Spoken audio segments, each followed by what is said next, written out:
दोस्तों, आज है 15 जून। हम करंट अफेयर लेकर आए हैं। चलिए, तो आज का क्वेश्चन है, हाल ही में जारी ग्लोबल पीस इंडेक्स 2026 में कौन सा देश शीर्ष पर रहा है? तो दोस्तों, इसके ऑप्शन है नॉर्वे, बी भारत, सी आइसलैंड, डी सिंगापुर। तो दोस्तों, इसका राइट आंसर क्या आएगा? आइसलैंड। चलिए दोस्तों, तो डिटेल में समझते हैं इसको। ग्लोबल पीस इंडेक्स 2026 में आइसलैंड ने देश ने शीर्ष स्थान पर हासिल किया है।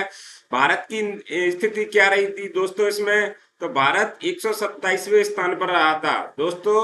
आइसलैंड जो प्रोफाइल राजधानी है ना, वो रेकवाजिक है। मुद्रा यहाँ की आइसलैंडिक क्रोना है। यहाँ के राष्ट्रपति क्यों कौन है? हल्ला टॉम्स डॉटर। चलिए दोस्तों, तो नेक्स्ट क्वेश्चन पे चलते हैं। विश्व मानव विश्व मानव अधिकार दिवस कब मनाया गया? तो दोस्तों, इसके ऑप्शन क्या है? 5 जून, 14 जून, 10 दिसंबर, 8 जून। तो दोस्तों, इसका राइट आंसर क्या आ जाएगा?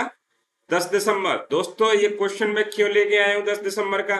क्योंकि ये हाल ही में अभी चर्चा में रहा है दोस्तों, इसलिए ये मानवाधिकार अभी यूएन है जिसकी मतलब 1945 में स्थापना हुई थी। तो अभी ये चर्चा में रहा है क्योंकि मानवाधिकार की एक रिपोर्ट आई थी और जो यूएन ने अभी चार्ट पेश किया था। तो दोस्तों, इसलिए ये बहुत चर्चा में रहा है, इसलिए ये एग्जाम में पूछा जा सकता है।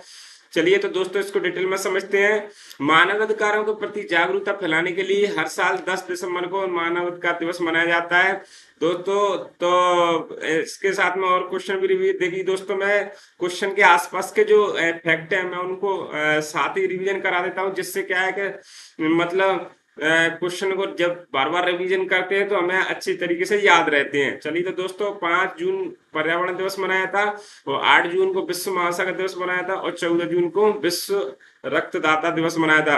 तो दोस्तों, इसकी थीम क्या आती थी 5 जून पर्यावरण दिवस की? तो inspired by nature for climate for our future. और दोस्तों, जिसकी क्या थी विश्व महासागर की स्थिति, strong marine protect areas for our blue planet. ठीक है, चलिए दोस्तों, तो नेक्स्ट क्वेश्चन पर चलते हैं। रक्षा मंत्री राजनाथ सिंह ने DRDO advance weapon system complex का उद्घाटन कहाँ किया? तो दोस्तों, इसके ऑप्शन क्या है? नई दिल्ली, बेंगलोर, हैदराबाद, लखनऊ। तो दोस्तों, इसका राइट आंसर क्या आ जाएगा? हैदराबाद। हैदराबाद आ जाएगा इसका राइट आंसर। चलिए दोस्तों, तो इसको डिटेल में समझते हैं। देखिए दोस्तों, यहाँ देखिए, रक्षा मंत्री है जो राजनाथ सिंह है, जो हैदराबाद में DRDO advance weapon system complex उद्घाटन किया। दोस्तों, ये कॉम्प्लेक्स क्या होता है? दोस्तों, एक कॉलोनी टाइप की होती है, जिसमें सारे मतलब कंपनी वगैरह अपने प्रोडक्ट मतलब जैसे रक्षा के लिए हथियार डेवलपमेंट करती है, बनाती है, नई नई रिसर्च करती है, नए नए वैज्ञानिकों के लिए मौका देती है दोस्तों। और इसके बारे में ये पहला शहर है दोस्तों जो यूनेस्को ने क्रिएटिव सिटी ऑफ गैस्ट्रोनॉमी में इसे रखा है दोस्तों। और ये दूसरा शहर लखनऊ है।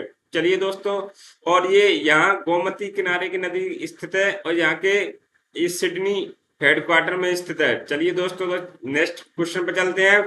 किस देश के वैज्ञानिकों ने हिंद महासागर में दुनिया का सबसे बड़ा व्हेल कब्रिस्तान खोजा?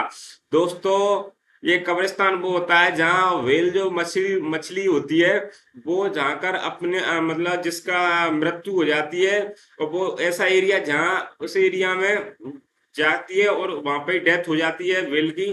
तो उस एरिया में सभी जैसे मतलब जैसे प्रशांत महासागर है, तो प्रशांत महासागर है, तो उसमें क्या है कि एक ऐसा क्षेत्र है जो कि मतलब एक साइड जो व्हेल हो जाती है, वहां पर डेथ हो जाती है उनकी, उसी को कब्रिस्तान बोलते हैं दोस्तों। तो इसके ऑप्शन क्या है?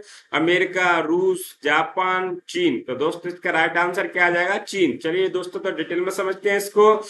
देखिए, चीन वैज्ञानिकों ने हिंद महासागर में दुनिया की सबसे बड़ी व्हेल कब्रिस्तान की खोज की है।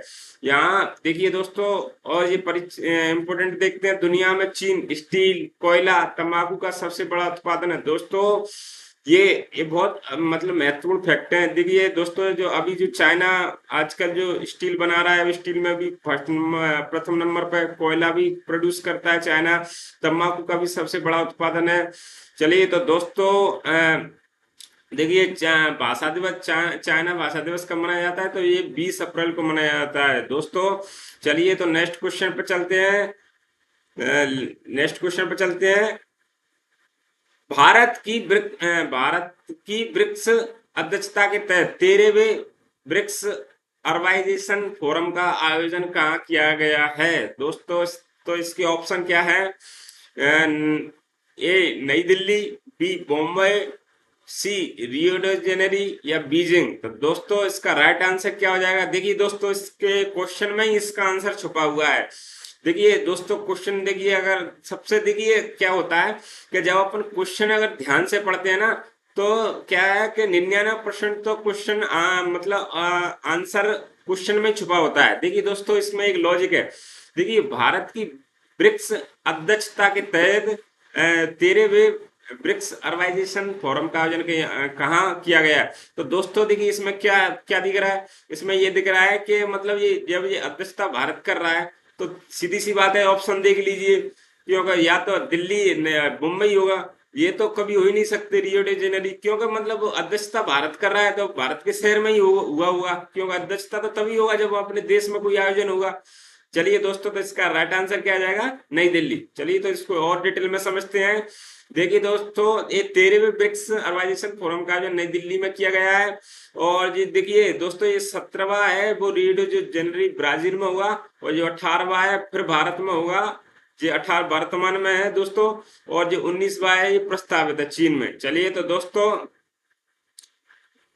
हाल ही में कौन सा देश दुनिया का तीसरा सबसे बड़ा एविएशन मार्केट बन गया है दोस्तों?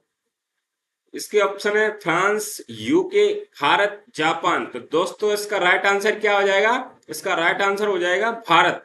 चलिए तो दोस्तों, इसको और डिटेल में समझते हैं।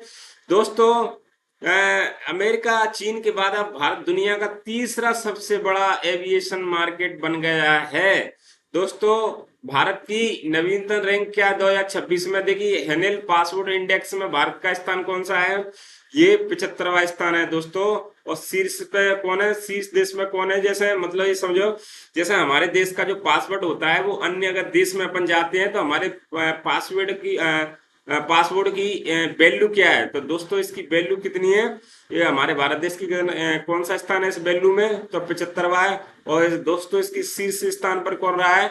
तो दोस्तों ये सिंगापुर रहा है। और दोस्तों, विश्व में प्रेस स्वतंत्रता सूचकांक पर भारत का 157वां रहा है। और दोस्तों, विश्व प्रेस स्वतंत्रता सूचकांक यानी दोस्तों हमें बोलने की जो आजादी के मामले में है, मीडिया, उसका स्थान कितना है दोस्तों? भारत का विश्व में 157वां।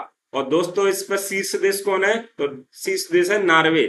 और दोस्तों, साक्षरता अपडेट में भारत की जो साक्षरता दर बढ़कर अब 80.9% हो गई है। चलिए तो दोस्तों, नेक्स्ट क्वेश्चन पर चलते हैं हम। भारत में सबसे अधिक रामसर साइट किस राज्य में स्थित है दोस्तों? वेरी वेरी इंपोर्टेंट क्वेश्चन है। भारत में सबसे अधिक रामसर साइट किस राज्य में स्थित है? तो दोस्तों इसके ऑप्शन है उत्तर प्रदेश, तमिलनाडु, मध्य प्रदेश, गुजरात। तो दोस्तों इसका राइट आंसर क्या आ जाएगा? तमिलनाडु। इसका राइट आंसर क्या आ जाएगा दोस्तों? इसका राइट आंसर है तमिलनाडु। चलिए दोस्तों, तो इसको डिटेल में समझते हैं। देखिए दोस्तों, अभी भारत में सब टोटल जो रामसर साइट है वो कितनी हो गई है? 100 हो गई है दोस्तों। और भारत में अब कुल रामसर साइटों की संख्या कितनी हुई है? 100। और उसमें से हाल ही में जोड़े गए नए स्थान उत्तर प्रदेश में 13, कुल पटना पक्षी अभ्यारण्य, शेख झील, सोराताल, बिहार गोल जलाशय, गोगावल झील, राजस्थान जी। चलिए तो दोस्तों नेक्स्ट क्वेश्चन पे चलते हैं। हाल ही में नेशनल ई विधान एप्लीकेशन को अपनाने वाला 33वां राज्य केंद्र शासित प्रदेश कौन बना है दोस्तों? तो इसके ऑप्शन है असम, पश्चिम बंगाल, त्रिपुरा, उड़ीसा। तो दोस्तों इसका राइट आंसर क्या आ जाएगा? पश्चिम बंगाल।